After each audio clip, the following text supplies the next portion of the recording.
All right. Well, hello, everyone. My name is William Chen. I'm the co-founder and CEO of Compass Analytics.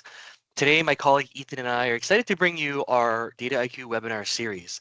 This is part 2 out of 15, with today's session being called Data Connectivity and Exploration. A bit about Compass. We are a data analytics consulting firm based in Canada, and one of our principles at Compass is teachers first.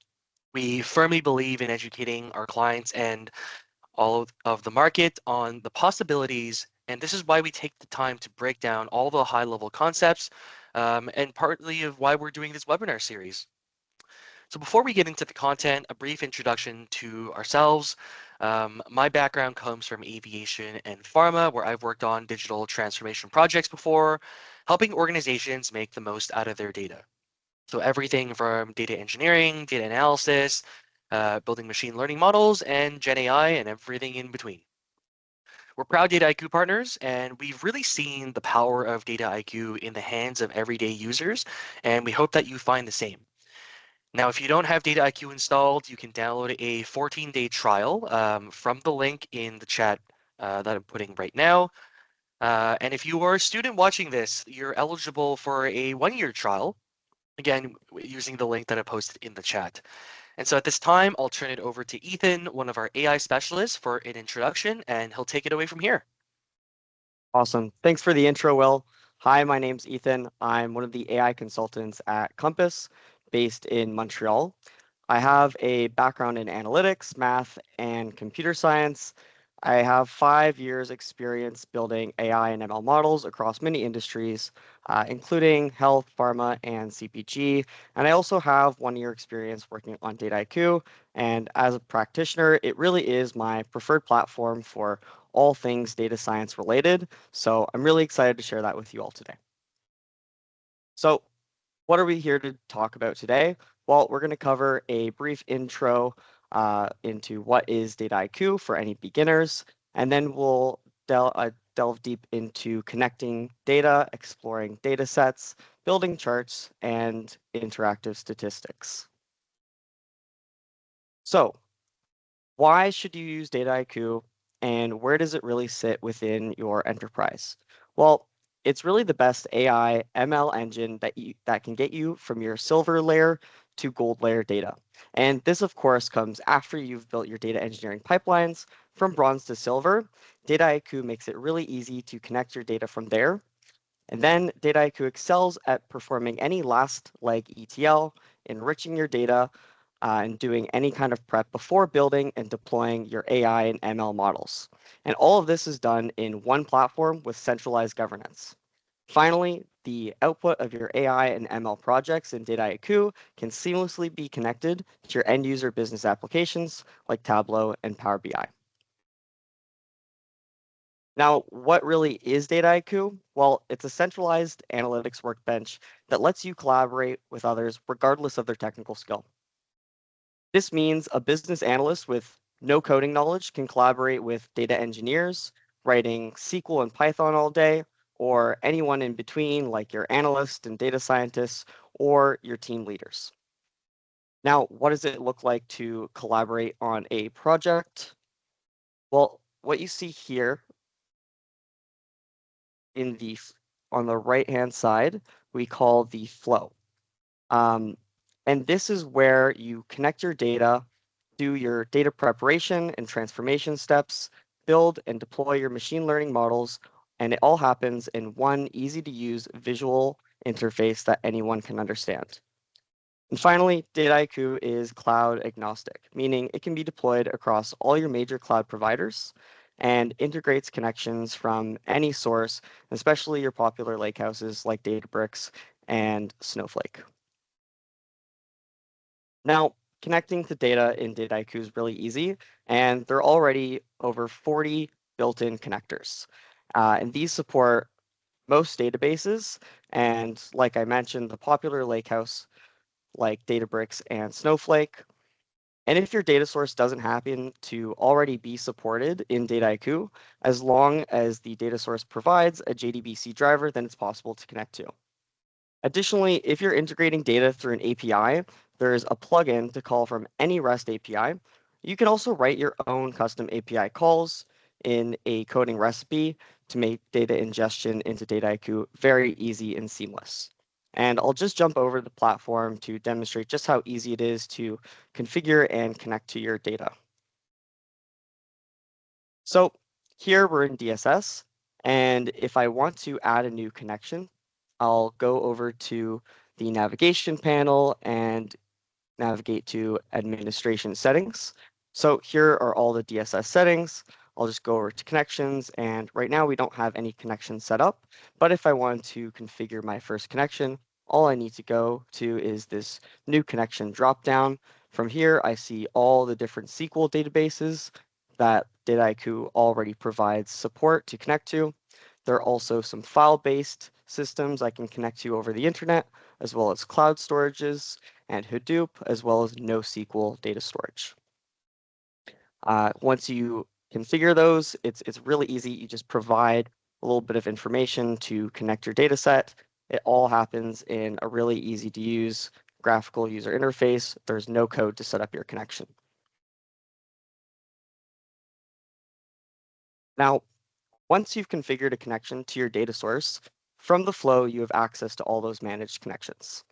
So in the flow, there's this plus dataset dropdown, and from there you can select any data source and import either data that's already in your data catalog or a new data set. And you also have the option to upload from a file. So if you're working with, for example, an Excel spreadsheet or an extract, you can add those files to the flow as well, and the data gets treated all the same. So any data set from any source, once it's in Dataiku, it looks like this blue square, and the interactions are all the same.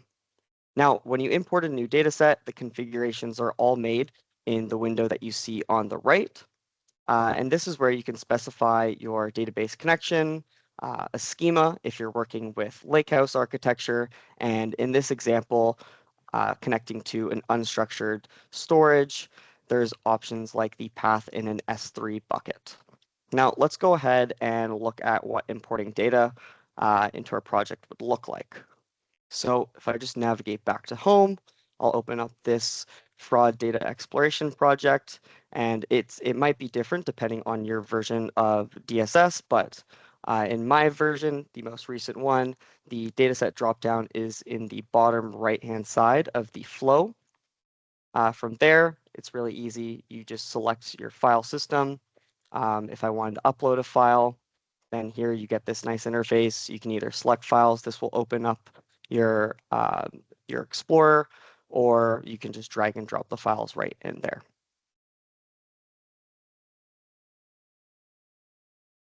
Now, once you've imported your data, there's a few really cool ways to actually interact with your data after you've imported it into the flow. When you go to view a data set, as you see here, there are already a lot more options than just being able to preview the data set. So here we're already in the Explore tab, and this is where you can do some simple investigation of your data.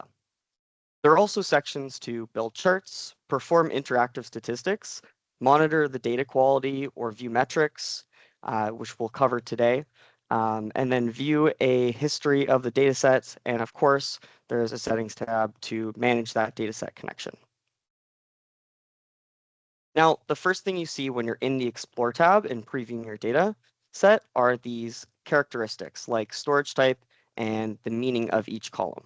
Now, they sound kind of similar, so what are they and how do they differ? Well, the storage type in Dataiku is actually indicating the type of data that the backend connection is storing, and that's slightly different from the meaning, which is inferred by Dataiku and used in DSS. For example, in a prepare recipe, Dataiku uses the data meaning to auto-detect the different possible column transformations that you can quickly make. Or, another example, DSS can use the column meaning in your data quality checks. Now let's talk about sampling. In the last webinar, we briefly discussed a bit about how Dataiku manages connections to our database and only ingests a sample of data. And this is because for the SQL and cloud-based storage, the compute actually gets pushed down to the underlying storage infrastructure. And this helps in many ways, but a few ways it helps is by reducing data redundancy and not creating an unnecessary copy of the data. And it also just improves the speed and efficiency of working in Dataiku and building your data processing steps in DSS. By default, Dataiku samples from the first 10,000 rows of your dataset, but this method can be modified, and you can use sampling methods like random sampling, stratified, or class rebalancing sampling. And all the various sampling methods can be done either on a number of records, or you can select a proportion or ratio of the dataset. Now, the last feature of the Explore tab that we'll talk about, and my personal favorite, is this Analyze window. So when you click the dropdown on any column, there are many options, a few of which I'm sure you've seen somewhere else, like in Excel maybe, very basic like filtering and sorting. But we also have the option to analyze. And this feature enables fast and easy summary statistics, letting you quickly assess characteristics of your data, like the number of valid or missing data points, the distribution of your data for numerical, or the count of values for categorical data, and much more. Now let's actually check out what this looks like in Dataiku. So if I jump back to my flow, here I have a fraud detection data set, and I'll just double click this to jump into the Explore tab. And from here, I have my data. So what this data set is it contains some information about different transactions that individuals have made from different types of transactions. So the ATMs, bill payments, it looks at the device someone used, their location. And so if I just want to do a quick analysis of the transaction type in our data set, I can click Analyze, and here I see there are 5 categories of transaction type, the most prevalent one being bill payments. Similarly, I can do this on a numerical column and look at the transaction amount, analyze that, and then we see a distribution of our data. For sampling, it can be configured here. So Dataiku shows you what you're presently sampling out of how many total rows. And then I could change that if I want to say use a random ratio of my data and say 10%, update sample, then our data changes. And it's very fast and easy to use.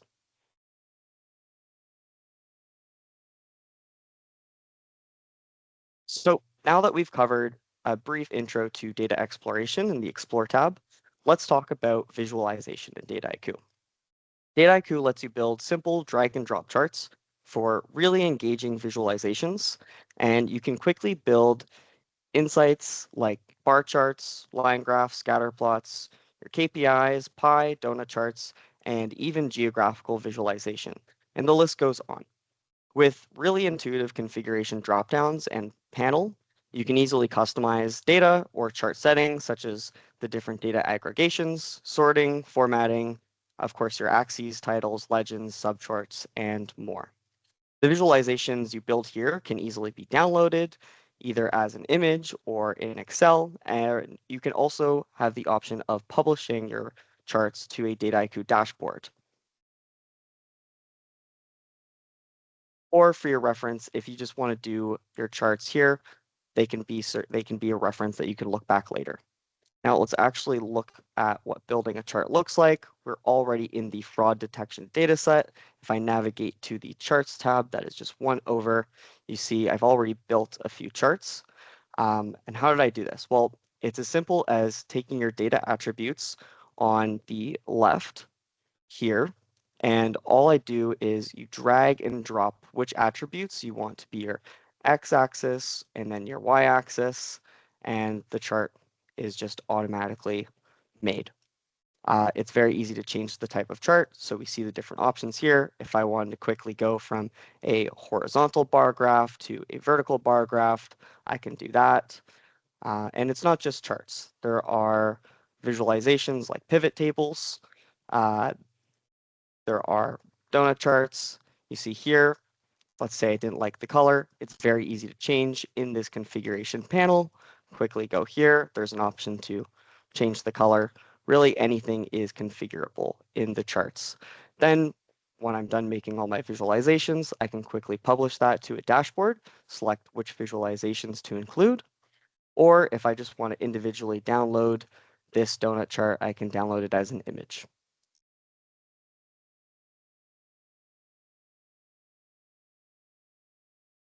Now, the last thing we'll cover today is the interactive statistics feature.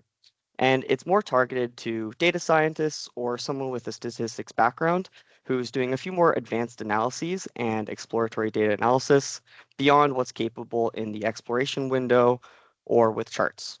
However, Dataiku makes statistics so easy that this is also a great space to learn.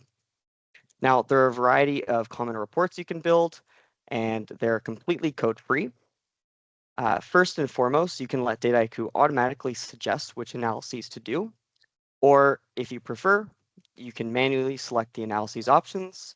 And these include, univariate and bivariate analyses, statistical tests like student t-test, one-way ANOVA, or chi-square independence test.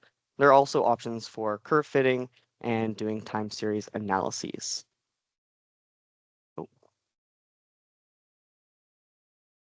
Now that we've covered an intro to what is interactive statistics in Dataiku, let's talk a bit about how to actually build a statistics worksheet. So when you select any of the analyses from the previous menu, those statistics cards that get added to a statistics worksheet. And you can have multiple statistics worksheets if you'd like and configure them to have different sampling settings or filtering settings. For example, you could configure the same cards across multiple worksheets that have a different confidence level.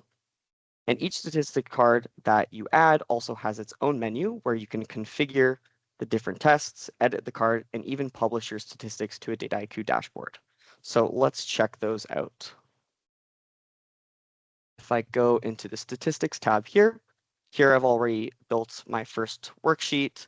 I've done a univariate analysis on 9 categorical variables, and we get some really great insights. We can see a histogram of each attribute, summary statistics, just like the number of values, the number of distinct values, the mode, how many empty columns there are, or empty rows, and then frequency tables. For numerical values, if I'm doing a univariate analysis, we also see a histogram, a cumulative distribution function, some more summary stats, and even a quantile table. So you can also do more statistics like a correlation matrix, and this is a great way to just build easy statistics visualizations without having to do any code. And these are some common steps that if you're a data scientist, you're going to do every time you do have a machine learning project. And this really just reduces the amount of code that you need to write because it's as simple as going into a new card and adding that type of analysis.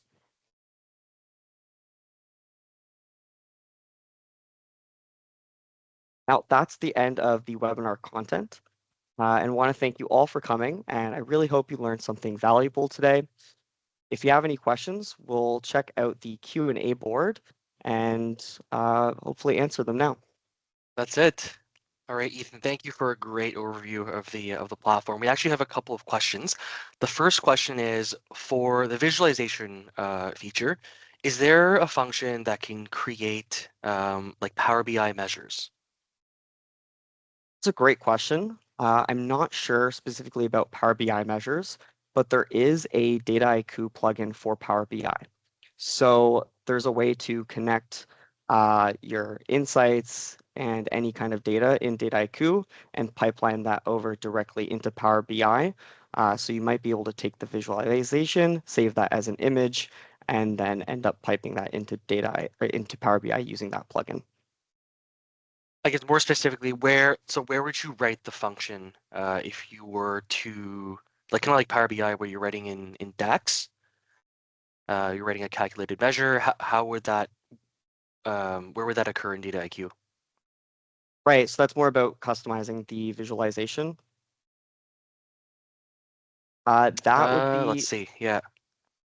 There's not a way to code those visualizations in the charts feature, but you can, if you want to build any of your own visualizations, you can do something like a Dash web app and build a dashboard right in Dataiku. And anything in the charts is all no code. All right. Second question is, how does a typical project workflow look like in Dataiku? I think we covered this in our first webinar, but maybe you can flash on screen real quick what an end-to-end workflow looks like. Yeah, absolutely. So we did talk about this briefly last time. This is where your projects live in Dataiku. This is the home page. From here, we'll navigate into this flow demo. And so this is the flow that we were talking about before. It's really this panel here where everything happens. Your data sets live, your recipes. Recipes are just the tools that do the processing logic and transformations from one data set to another. So for example, in this flow, in this project, we have a few data sets that have been uploaded into a folder. And then this is a prepare recipe. You basically build a pipeline. It's very similar if you've seen to other visual data softwares. And then the output, you basically build however you'd like. These are all just doing basic recipes. You can also do machine learning, and then the output of your machine learning model will show up as a green circle or green square, and that will also be shown in the flow. Awesome. Couple more questions for you. So when Dataiku explores data, does it fetch the data set live from the source or does it cache it in the tool itself? It's a great question. So when you connect data, it's only pulling the sample, right? And so there's actually this sync recipe that you would connect. Let's say you initially import your data.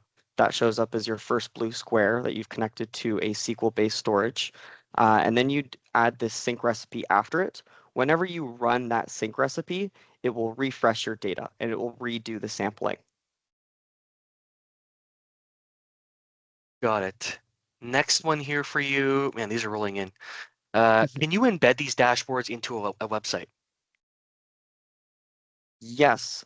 So the actual Dataiku dashboards, they get published in this dashboards page here. So this is just like a default page. It's empty right now. But there's also the option of building a web app. So if you build a web app, you can use frameworks like Dash, Shiny, Bokeh, and those are Python or R libraries used to make visualizations. And those dashboards will get a URL link that you can go to. So yes, it will be a dashboard on the web. All right. Two more, actually, that's quite a bit more. Who are the people using this platform? What are their personas? Data scientists, machine learning engineers, data analysts. From your experience, Ethan, when you're working with clients, who are the people that are most using this? Yeah, so I'll flash this slide again. I just want to highlight that it is really a platform for everyone.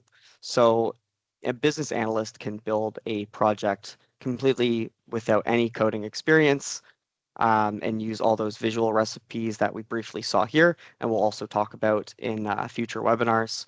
But this is also used by your data scientists and data engineers.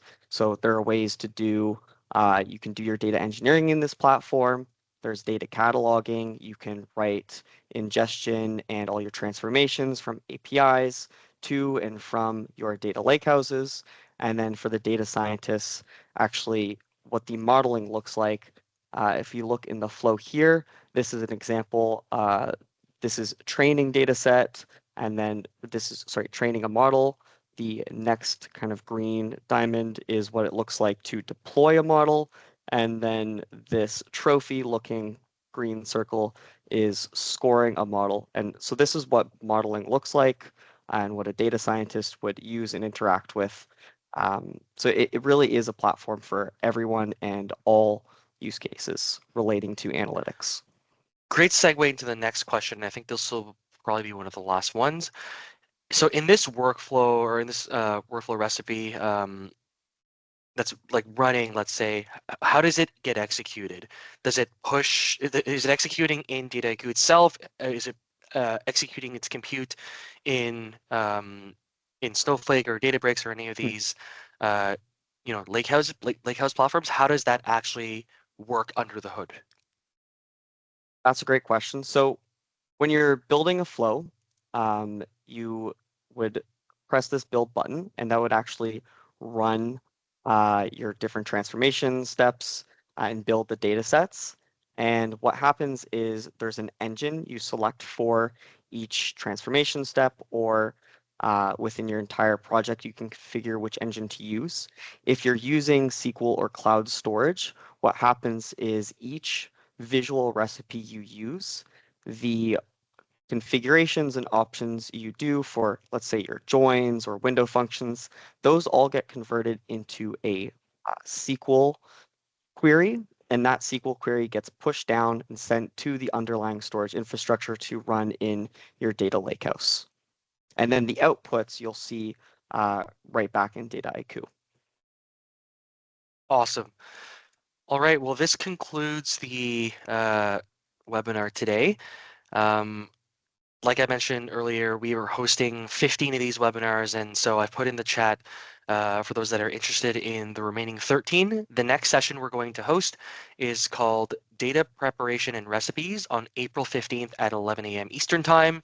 And if you are interested in the rest of the webinars, such as building your first AI project, coding scripting, building a data chatbot, generative AI, the full list of webinars is being flashed on screen here and is available on compassdata.ca under the events page. So on behalf of Ethan and the entire Compass team, thank you for attending our webinar today, and we look forward to seeing you in the next one. Have a great day. Thanks, everyone.